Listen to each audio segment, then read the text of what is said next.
you can live the life of your dreams right now. You're embracing that. Invested a bunch of emotional attachment to them that get scared off. So if you're wanting a new connection, there's probably somebody still hanging around, at least energetically, occupying mental real estate.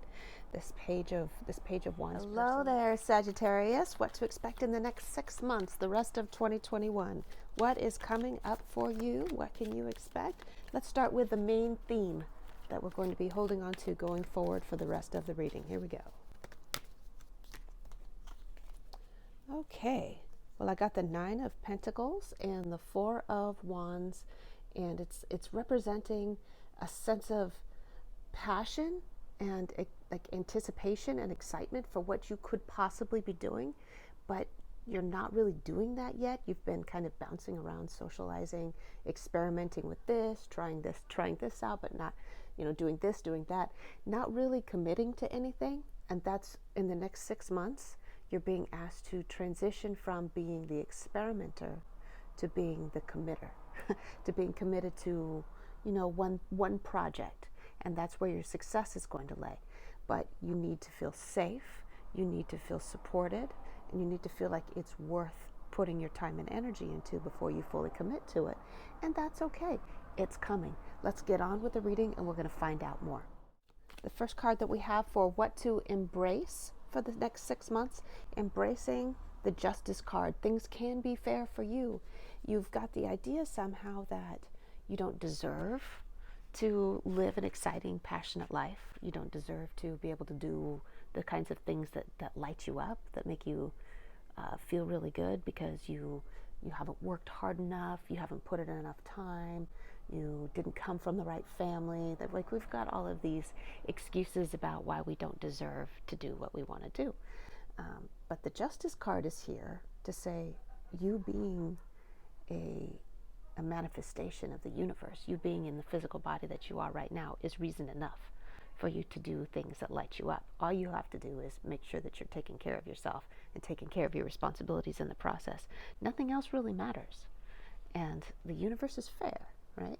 Source, God, whatever you identify with for your higher power, it's fair in the long run, and it's not going to withhold opportunities from you because somehow you haven't met the criteria yet. You can live the life of your dreams right now. You're embracing that in the next 6 months. What to leave behind? We got the 6 of Cups, and it wants you to know that your best days are not behind you, that your best days are still ahead of you. They can happen right now, and they can keep happening into the future. They're just different than they were before. They're not gonna play out in the same way. Even if you're 25, you might be saying, "Oh well, I'm too old to be doing this or that." You're not. You just have to do it in a different way. It's never too late to start a great connection with a lover, to get rich, to start a new company. It's never too late to have a fresh start. So just, you're embracing the fact that you can go ahead and do that. Yes, what could possibly be challenging, Sagittarius, and how to deal with it. All right. Now we've got the Page of Cups and the King of Cups. It's like the Page of Cups transitions to being the King of Cups. You're going to be called, on a few occasions, you're going to be called to be the emotionally mature person in situations that are coming up. It's indicating that there could be like an emotionally manipulative person in your environment that you'll have to be a little bit cleverer than. Remember that dealing with this person is part of your soul purpose, because you were learning how to handle challenging people, right? And whether you choose to mindfully leave this person behind because it's not working anymore, or whether you choose to satisfy them in some way so that you both can get on with your lives, it's part of the process of you becoming the better version of you. So don't look at it as like they're a bad person. Instead, look at it as like they just humbly allow them to be who they are, and you can decide whether or not your relationship with them works. But you're being called to be mature about it.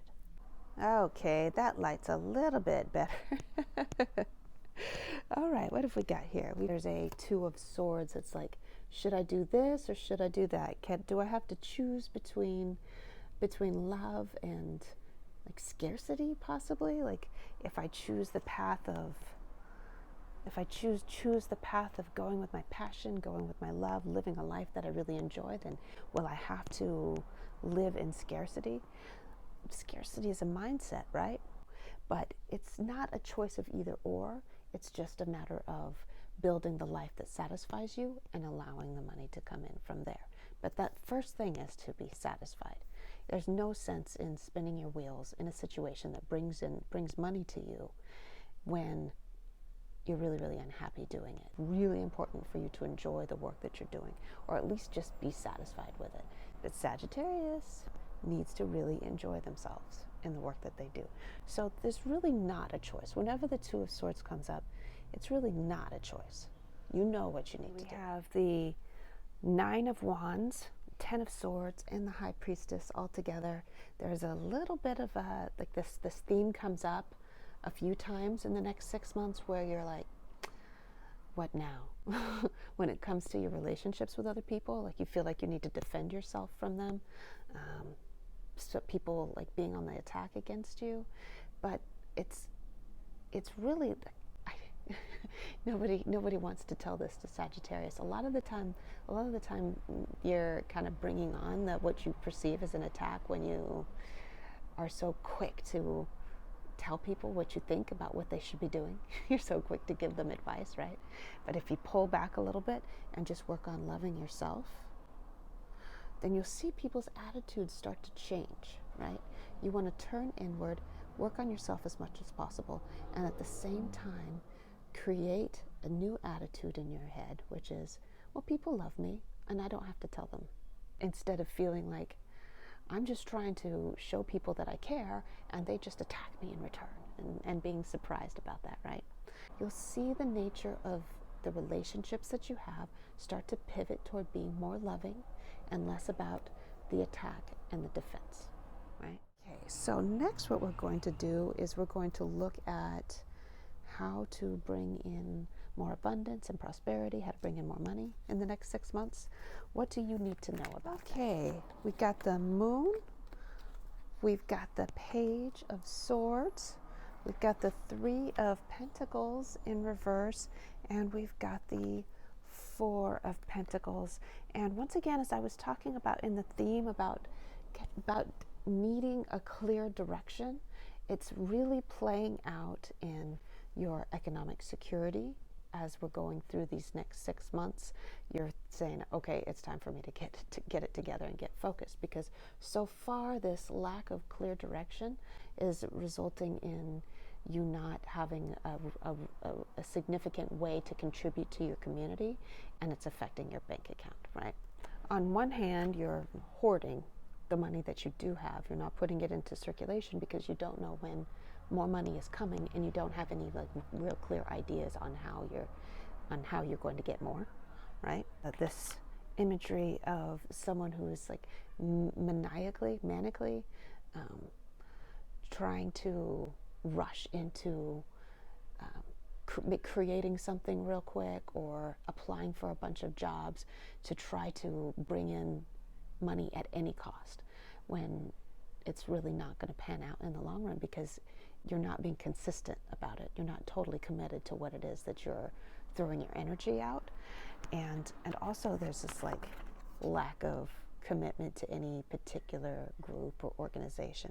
And so it's leading to just being depressed about the whole damn thing, right?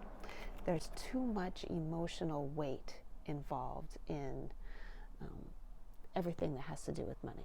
So this is what the tarot wants you to consider as you're going forward in the next 6 months.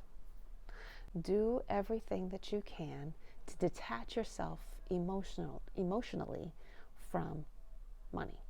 So anything that you can do to enjoy yourself, preoccupy yourself, that doesn't cost anything, do that. Like emotionally invest yourself into anything that's not money.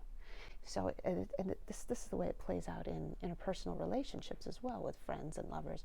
If you pull yourself away, if you detach yourself emotionally, then the people that you're detaching from, like even though you're being kind and nice, like, yeah, I will accept your attention when you bring it, but the people whose attention you want will turn their attention toward you. When you're obsessively thinking about them, when you've invested a bunch of emotional attachment to them, they get scared off. So like, essentially, all this worry that you're putting into everything that has to do with how you're going to contribute to the community and how you're going to make money, it's scaring off opportunities because you're worried about it so much. So instead, focus on emotionally attaching to things that are healthy. I'm talking about you want to pay your basic bills, of course. And I don't see that that's an issue, paying your basic bills, but you're still worried about it anyway. So, like, go for walks in nature. Spend time with people that you enjoy spending time with. Read books from the library. Find healthy food to eat. These are all things that are very cheap, and there's not a problem. Otherwise, just don't worry about it, because there's plenty of time. As I pointed out, you have all the time in the world. I'll edit you out of that. Look at your love prospects. What to anticipate in love and relationships for the next 6 months for you, Sagittarius. Here we go. What have we got here? Let's go general, because there's all kinds of different kinds of relationships that you could be in. You could be single and loving it. You could be single and looking for a relationship, or you could be in a committed relationship at this time. And I'm going to try to look at all of that, but going really general for everybody. The first card that I have is the Chariot. Now, this is interesting for the Chariot. It's like you want to detach yourself from conventional relationships. You want to be free to enjoy the company of others without feeling tied down, especially after interpersonal dramas that we've seen playing out in some of these other cards about, potential dramas, people trying to hold you back, people that are manipulative, right? So you're like, I'm going to do things in a different way from now on. I'm going to try to find a way to balance my personal freedom with connecting with other people. So that is good. But this is you not being held back from your desires, from doing new things, from having exciting possibilities. So I'm excited for you for that. Now let's look at what the prospects are for those of you who want to be in a connection, single people that want to be in a connection. So if you're wanting a new connection, there's probably somebody still hanging around, at least energetically, occupying mental real estate. This page of Wands person, I feel like is still occupying some space for you. And if you want something new, you got to shake that off. If the person is still occupying actual physical space in your life by continuing to try to communicate with you, coming and going, if you want something new, something that's actually starting a new chapter, doing things in a different way, you've got to detach from that person and start fresh somewhere else. If they're not actually physically in your life, but they're still in your mind, then you have to do some kind of emotional detachment rituals in order to let them go. There's candle work, there's physical work that you can do, shaking that person out of your mind. It's just you've got to detach yourself from thinking about them anymore in order to free yourself up for something new to come in. And you have to put yourself in the emotional space of being prepared for something completely different, instead of being attached to things the way that relationships happened in the past. Because obviously this relationship that happened in the past wasn't totally awesome, because it's not there anymore, and you're ready for something better, right? For those of you who are in committed relationships and would like some guidance for that going forward in the next 6 months, we have the Lovers, which is really beautiful, because I see the Lovers card as being a representation of why we come together in intimate connections in our earthly bodies. It's so that we can reflect off of each other what our less than awesome traits are, and we can bring the best out of each other. So we learn from each other how to do better emotionally, and then we help each other in the process. So in the course of our lives, there are some connections that might last whole lifetimes. And there are some connections that only last for a few years. And both are okay. The ones that only last for a few years, they run their course. You come to the point where there's nothing more for you to do together. There's no more that you can learn from each other. And it's okay to allow those to go. But if you do choose to continue to learn and grow together in spite of any kinds of challenges or hardships that you have to learn through together, that ends up being a really, really awesome thing. So keep that in mind as you go forward. As you're learning and growing and changing and developing, remember that any kind of challenges that the two of you have in leveling up can be worked through. You can level up together. You can grow and develop and change, but you have to do that together in order to make the relationship happen. What can you do to help bring your relationship to a higher level? Okay, thank you so much for being with me today, Sagittarius. That's all I have for you. I'm going to close this on out. In the description box below, you're going to find my Instagram page, a link to my Instagram page. You're going to find my email address so that you can email me with inquiries about private consultations, and I'll start a discussion with you about how to go about that. And also, tips are welcome if you love this reading and that's enough for you. I love you. I'll see you in future readings. Go ahead and subscribe and you will be in the loop when more readings come up. I'll see you later. Bye, Sag.